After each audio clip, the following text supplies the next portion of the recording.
नमस्कार विद्यार्थी मित्रांनो, तुमचं सहर्ष स्वागत आहे ज्ञानकोर फाउंडेशनमध्ये. काल संध्याकाळी राज्यसेवेच्या पूर्वपरीक्षा म्हणजे 2025चा रिझल्ट लागला.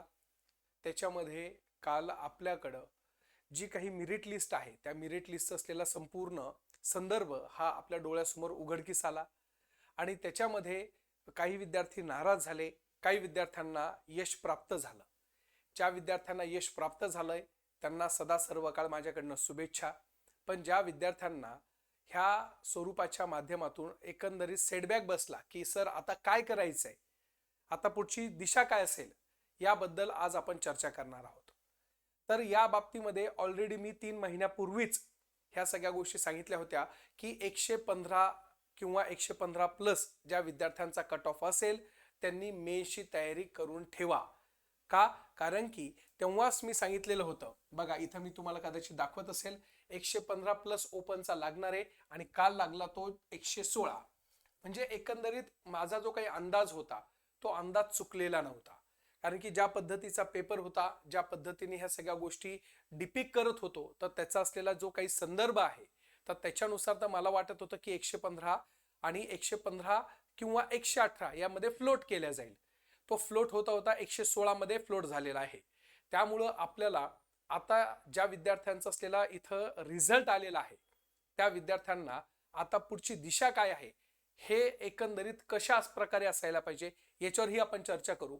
आणि सोबतच जे विद्यार्थी ह्या गोष्टीमध्ये फेल झाले आहात, मी फेल नाही म्हणणार त्याला, एका प्रकारचं असलेलं आपण म्हणतो ना की काही गोष्टी 1-2 मार्काने हुकलेल्या असतात, त्यामुळे ती परीक्षा आपल्या हातातून गेलेली असते. मग अशा वेळेस नेमकं करायचं काय, अशा वेळेस नेमकं कोणत्या गोष्टीवर फोकस करायचा आहे, मग आता 31 मेची एक्झाम देऊ का त्या प्रकारचं असलेल्या कंबाईनवर स्विच होऊ, ह्या सगळ्या गोष्टींवर आज आपण थोडीशी चर्चा करणार आहोत. पण त्याच्या पहिले बेसिकली तुम्ही सगळ्यांनी कट ऑफ बघितलं असेल, तरी एकदा सांगतोय, ओपनचा असलेला जनरल म्हणजे मेलचा आहे 116, फिमेलचा जातो तुमचा 111. त्यामुळं ज्या विद्यार्थिनी ज्या भगिनी इथं पास झाली असेल तर त्यांनी ह्या गोष्टी ऑलरेडी डोक्यामध्ये कन्सिडर करून ठेवायला पाहिजे होतं.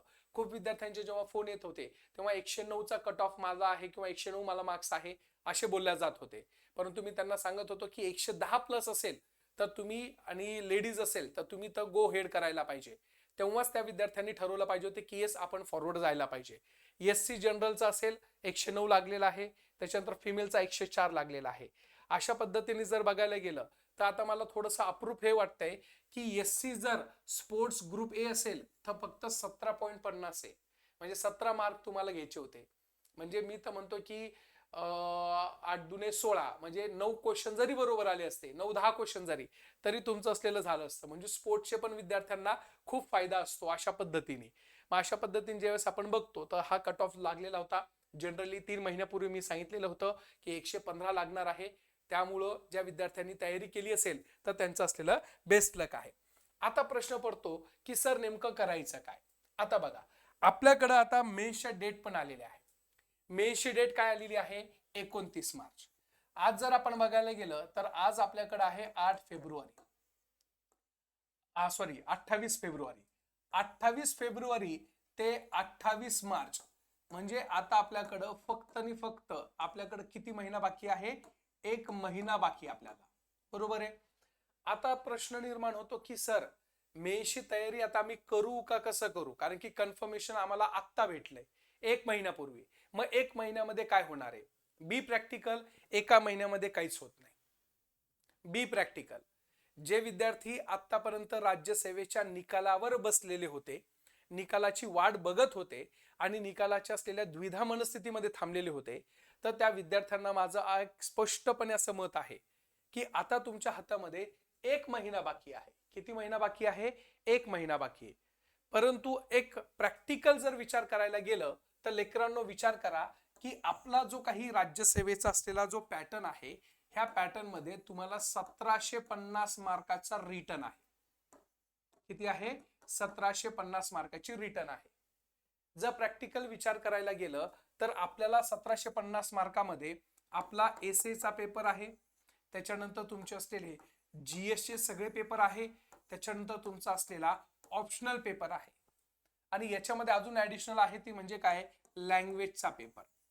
आता मला एक सांगा, रिटन एक्झाम आणि त्याच्यामध्ये 1750 मार्काची असलेली तयारी ही एका महिन्यामध्ये होईल का? हे माझ्या मते, मी जेवढा अभ्यास केलेला आहे, जेवढा माझा अनुभव आहे, एका महिन्यामध्ये बिलकुल होऊ शकत नाही.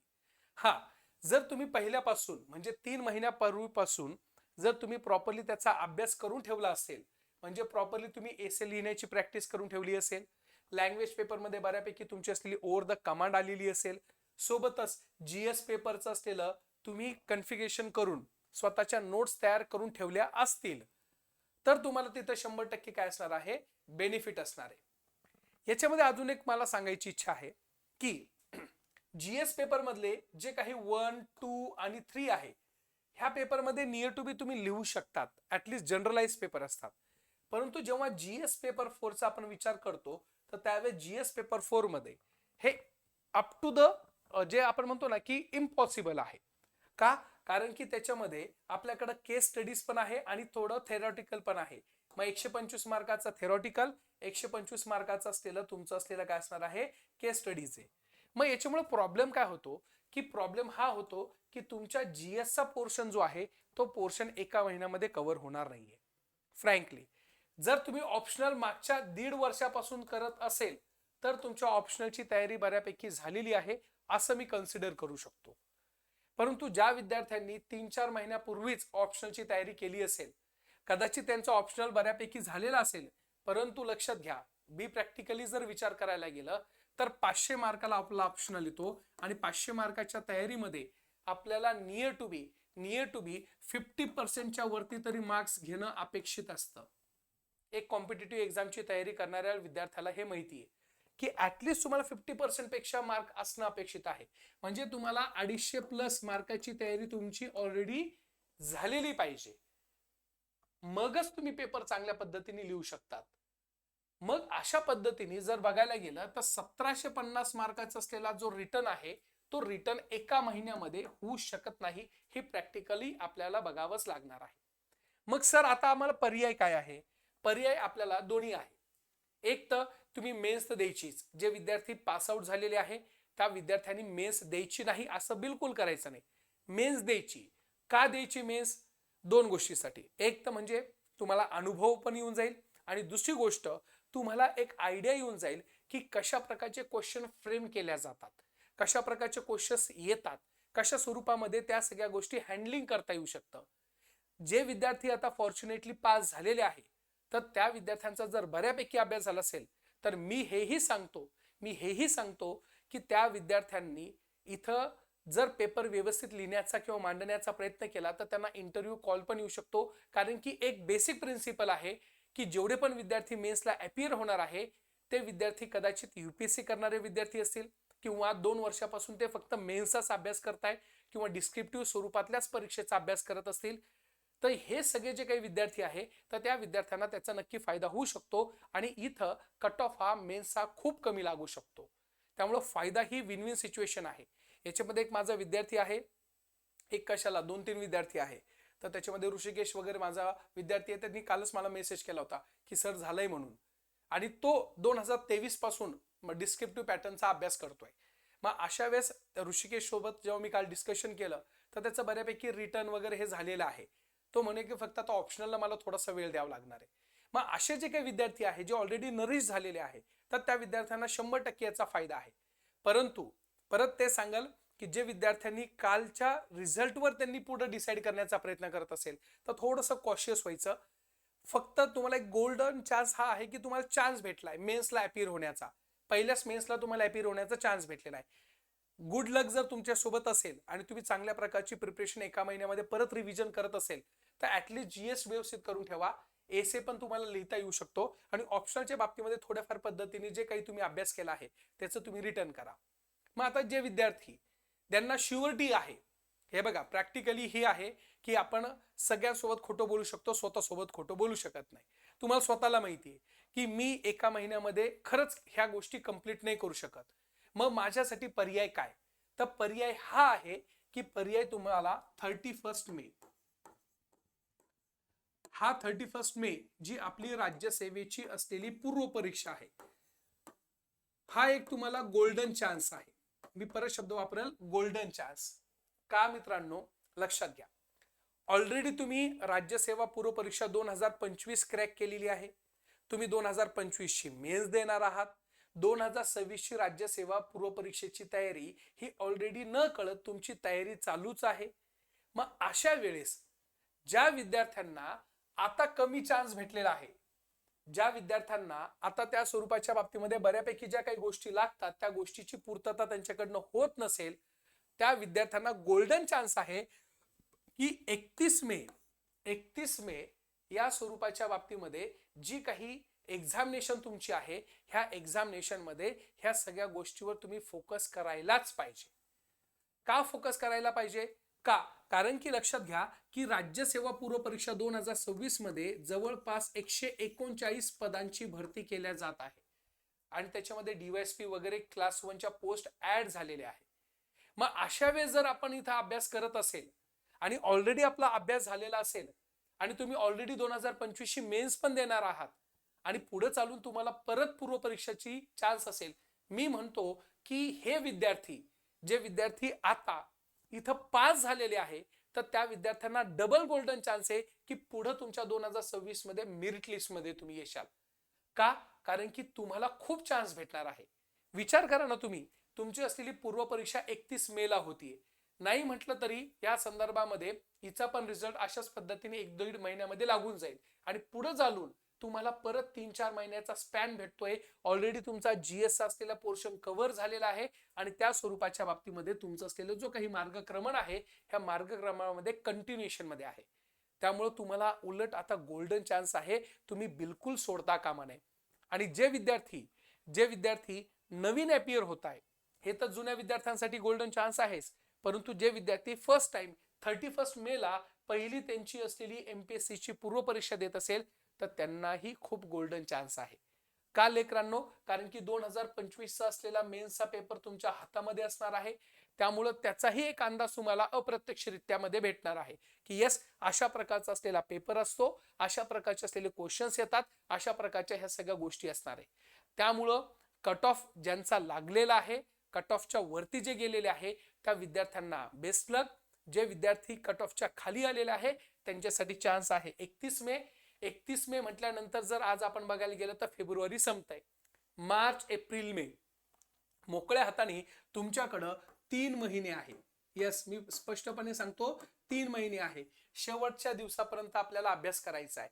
30 मे पर्यंत आपण अभ्यास करू शकतो. 3 महिन्यामध्ये तुम्हाला 6 विषय कंप्लीट करता येऊ शकतात. प्रिलिम्सचे लक्षात ठेवायचं, प्रिलिम्सचे 6 विषय तुम्हाला परफेक्टली कव्हर करता येऊ शकतात. आणि हे 6 विषय कसे कंप्लीट करायचे त्याच्याबद्दल एक स्पेशल मी व्हिडिओ घेणारच आहे. परंतु एक लक्षात घ्या, 3 महिन्यामध्ये प्रिलिम्सची तयारी होती का? मी सांगतो हो, होती. कशी होती ते पण तुम्हाला मी कव्हर करून सांगतोय. म्हणजे अगदी तुम्ही एका विषयाला जर तुम्ही बघायला गेलं तर तुम्हाला लक्षात येईल की 6 असे प्रिलिम्सचे विषय आहे की ज्याला तुम्ही काय करू शकता, इथं एका महिन्यामध्ये 2-2 विषय कंप्लीट करू शकतात. मग अशा वेळेस आता जर विद्यार्थी नवीन असतील तर त्या नवीन विद्यार्थ्यांना एकच सांगणं आहे की 6 महिने बाकी आहे, तुमचे 3 महिने बाकी आहे आणि 6 विषय आहे, तर तुम्ही इथं 6 विषय कंप्लीट करू शकतात. काय करायचं, एका महिन्यामध्ये 2 विषय कंप्लीट करायचे. पॉलिटी इकॉनॉमिक्स सोबत घ्या, हिस्ट्री जिओग्राफी सोबत घ्या, त्याच्यानंतर तुमचं असलेलं सायन्स आणि पर्टिक्युलर तुमचं असलेलं करंट अफेअर्स, एवढे जरी विषय केलं तरी मोर दॅन सफिशियंट असतात. मग 6 विषय तुमचे आरामशीर कव्हर होतात 3 महिन्यामध्ये. 30 मे पर्यंत तुम्हाला अभ्यास करायचा आहे. मग विचार करा, जर तुमच्याकडे 3 महिन्यामध्ये प्रिलिम्स पण निघण्याची ताकद असेल नवीन विद्यार्थ्यांनी, तर ते ह्या सगळ्या गोष्टी तिथं फॉलो होणं गरजेचं आहे. आणि ज्या विद्यार्थ्यांनी ऑलरेडी त्या प्रकारचं असलेलं मेन्सला अपियर होणार आहे, त्यांनी मेन्स पण द्या, साइड बाय साइड प्रिलिम्स पण अभ्यास करा. कारण काय, इथं आपल्याला एक दिवसही थांबा घ्यायचा नाहीये. कारण की ह्या सगळ्या गोष्टी विथ प्लॅनिंग जर केलं तर तुम्हाला सांगतो याच्यामध्ये कोणत्याही प्रकारचा प्रॉब्लेम येणार नाही तुम्हाला, शुअरली सांगतोय. कारण की त्याच्यामध्ये खूप डिमार्केटिव्ह लाईन्स असतात आणि ते त्या पद्धतीनेच तुम्ही गेलं पाहिजे. मग जे मेन्स आहे तर त्यांनी लक्ष ठेवायचं, 29 मार्चला तुमचा लँग्वेजचा पेपर आहे. 5 एप्रिलला तुमचा निबंधाचा पेपर असणार आहे. 18 एप्रिलला तुमचा असलेला जीएस पेपर 1 आहे, परत सोबतच जीएस पेपर 2 आहे. म्हणजे एका दिवशी तुम्हाला किती पेपर लिहायचे आहे? 2 पेपर लिहायचे. तीन तास तुम्हाला लिहायचंय. मॉर्निंग सेशन मध्ये 3 तास असणार आहे आणि आफ्टरनून सेशन मध्ये 3 तास असणार आहे. 6 तास तुम्हाला लिखाण करायचं आहे. प्रत्येक पेपरमध्ये 20-20 क्वेश्चन असणार आहे. मग 20-20 क्वेश्चन जर तुमच्याकडे असेल तर त्याच्यामधले 10 मार्काचे, 15 मार्काचे, 10 मार्काचे, 15 मार्काचे, मग त्याच्यामध्ये 150 वर्ड्स, 250 वर्ड्स अशा पद्धतीने त्याचं डिस्ट्रीब्युशन असणार आहे. मग अशा पद्धतीने 18 एप्रिलला GS1, 18 एप्रिलला GS2, 19 एप्रिलला GS3 आणि त्याच्यानंतर GS4 आणि नंतर 26 एप्रिलला असणार आहे तुमचे ऑप्शनलचा पेपर. ऑप्शनलच्या पेपरमध्ये जवळपास तुम्हाला बऱ्यापैकी टाइम तिथं दिला गेलेला आहे, त्यामुळे ऑप्शनल पण बऱ्यापैकी रिव्हिजन होऊ शकते. मग अशा वेळेस ऑप्शनलच्या बाबतीमध्ये जर काही प्रॉब्लेम असेल तर खाली दिलेला नंबर आहे, PSR ऑप्शनल माझा आहे. PSR ऑप्शनल बद्दल काही जरी प्रॉब्लेम असेल तर मला बिंदास फोन करा, आपण त्याच्यावर चर्चा करू. कशा पद्धतीने करता येईल, शॉर्ट नोट्स अजून कशा प्रकारे वाढवता येईल, ह्या सगळ्या गोष्टीचा असलेला संदर्भ आपण त्याच्यामध्ये चर्चेमध्ये घेऊ. मग अशा पद्धतीने ह्या सगळ्या गोष्टी तुम्हाला इथं माहिती असायला पाहिजे. येतं लक्षात आहे. त्यामुळं बी कॉशियस की जर आपण इथं अभ्यास करत असेल तर ह्या सगळ्या गोष्टींवर फोकस ठेवणं गरजेचं आहे. ठीक आहे. मग अशा पद्धतीने बेस्ट लक तुम्हाला. ज्या विद्यार्थ्यांचा रिझल्ट आलेला आहे, ज्या विद्यार्थ्यांनी बऱ्यापैकी मेहनत केलेली आहे, आणि निराश होऊ नका, निराश होऊ नका, कारण की 2026 मध्ये पण तुम्हाला 139 पदं आहे आणि येत्या आगामी काळामध्ये राज्यसेवेच्या असलेल्या चांगल्या चांगल्या पदांची भरती परत वाढणार आहे. आणि कदाचित जर ह्या वर्षीच्या असलेल्या एक्झाम मध्ये 2025च्या एक्झाम मध्ये फेल्युअर आलेले आहे, it is not mean that की तुम्ही एकदम फेल्युअर आहात, कारण की ही एक्झाम देणारे सगळे नवीन विद्यार्थी असणार आहे. मग 2026ची पण त्या प्रकारचं असलेली तुमची तयारी चालू ठेवा. कोणत्याही पद्धतीने सेटबॅक घेऊ नका, कोणत्याही पद्धतीने थांबा घेऊ नका, कोणत्याही पद्धतीने थांबायचं नाही. आपल्याला अल्टिमेट पोस्ट काढायचीच आहे. त्यामुळं सदा सर्व काळ माझ्या शुभेच्छा तुमच्यासोबत आहे. आणि यापुढं जर काही प्रॉब्लेम येत असेल तर बिंदास मला कॉल करा, आपण त्याच्यावर चर्चा करू. चर्चा करून आपण विचार विनिमय करून त्याच्यातून जे काही प्रॉब्लेम्स असतात ते प्रॉब्लेम्स आपण सॉर्ट आउट करण्याचा प्रयत्न करू. ठीक आहे. चलो, best luck to everyone. Thank you.